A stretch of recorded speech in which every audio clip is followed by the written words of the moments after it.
Which worldview? Have you heard of the Shanghai Cooperative Organization? It's only been around since 2001. It did the security at the Beijing Olympics. Just go into their website. It looks just like the United Nations Security Council. But as Johan Galtung said here, together it's about 50% of humanity confronting a relatively small country called the United States of America with only 300 million. Not a very impressive number these days. So the UNSC doesn't have any of the 56 Muslim countries in their permanent council. So they've gone and done their own. If you're looking at the demographics in the world, you'll see that, well, they're claiming that 50% of the world's children under the age of 12 are of the Islamic faith. Not good, bad, or indifferent, just fact. So you've got to ask yourself, what do you know about the Islamic banking system? It's only a phenomenon since 1975, but given those sort of demographics, it's going to be the largest banking system within 10 to 15 years. The most popular boy's first name in the United Kingdom is Mohammed. Less than 1% of the UK population are practicing Christians. That's why you've got some very nice houses and restaurants around. And I assume that applies for Australia. So the fastest growing religion in Australia is Islam. What that means, 100 years ago, 40% of the world's population was Anglo-Celt. Today it's 14%.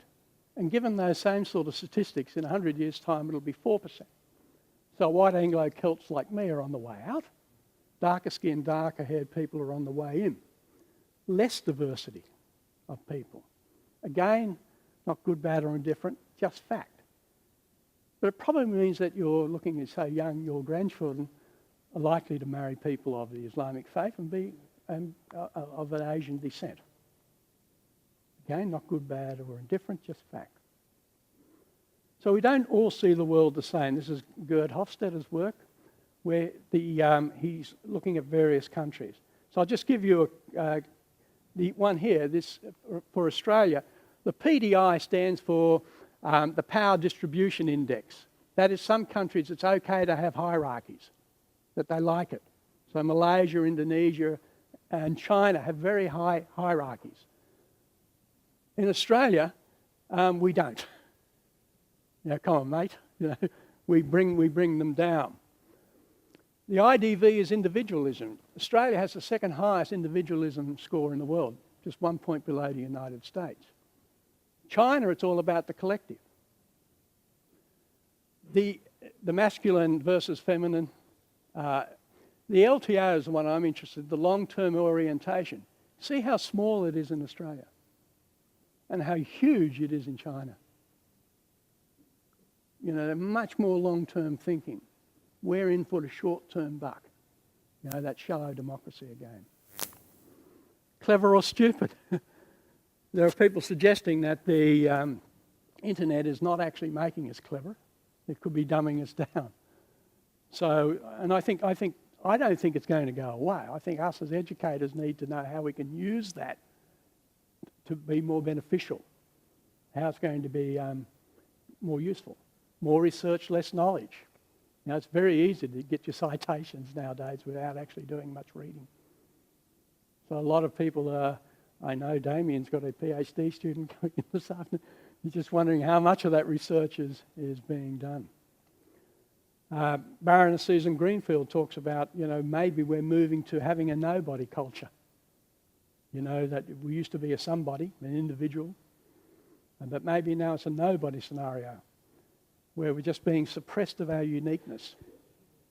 You would have noticed that Facebook and Twitter and things like that, privacy is not a problem anymore. It's sharing everything, the mundane, whatever. It's like everybody's playing it. So I had a look at sort of what could this actually mean, because maybe it's a somebody and content sort of a scenario that we're looking where creativity is the ultimate expression of individualism. The one that seems to be we're going for, though, is this nobody scenario. Content all being run by a different type of world. Richard Eckersley talks about, he sees that 20 to 30% of young people in Australia are actually suffering significant psychological distress. not very happy. So I think we as educators need to be looking at that. This one fascinates me. Looking at US college students being very well off financially or developing a meaningful philosophy of life. We can see that about 1975 it changed over. Why do you think that happened?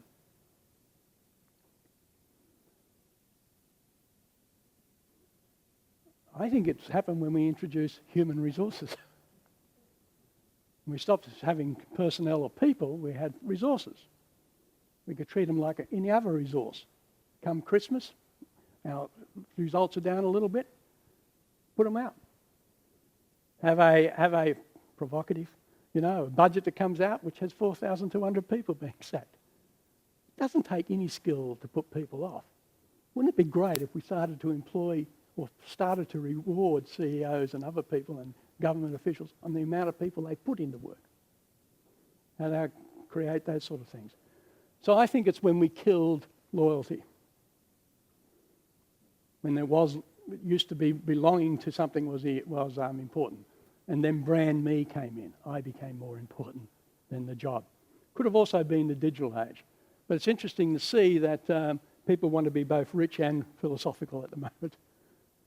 So, a serious problem of our time is the gap between skill and wisdom. Science and technology are accelerating furiously, but wisdom is not. So we really got to think about what it means to be human. So looking at the time, my creation of an optimistic hypothesis is that we need an education system that works, that we have to have teachers are really so important. We've got to start treating them as they're important. Whilst ever we have an advertising industry that teaches people to be materialistic, they're going to be. We teach materialism at school. We teach the continuous growth scenario at school. We believe that that's a fantasy. How can you be sustainable and have growth? It's an oxymoron. Maybe we've got to think about evolvability. How can we think about it? And a worldview that's more appropriate. So I think our education is really important about that. Also, I think it's important that you checklist what you do against steeple. Does it meet the needs of society? Are you using all technologies available, including social technology? Does it make economic sense for all tiers of society, but doesn't value one at the cost of others? Does it comply with best practice environmentally, including but not exclusive to the natural environment? Does it benefit all society without creating losers? Does it comply with the law? And is it ethical? Is it good? Now, ethics is about what is good, morals is about what is right. So moral philosophy seems to be we want to get both good and right. This sort of thing, you might have the right to build a mine or a school or whatever on an Aboriginal sacred site, but is that good? Those sort of questions I think we need to be thinking about. Singularity, I say, Ray Kurzweil reckons that by 2045 we'll start to be immortal. Aubrey de Green's The End of Aging, Damage and Treatment, etc.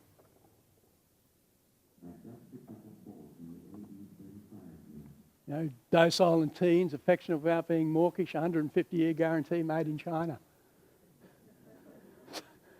So, I think the genome revolution is really important. Look, I'm anxious at time, so I'll just leave it there. Thank you very much.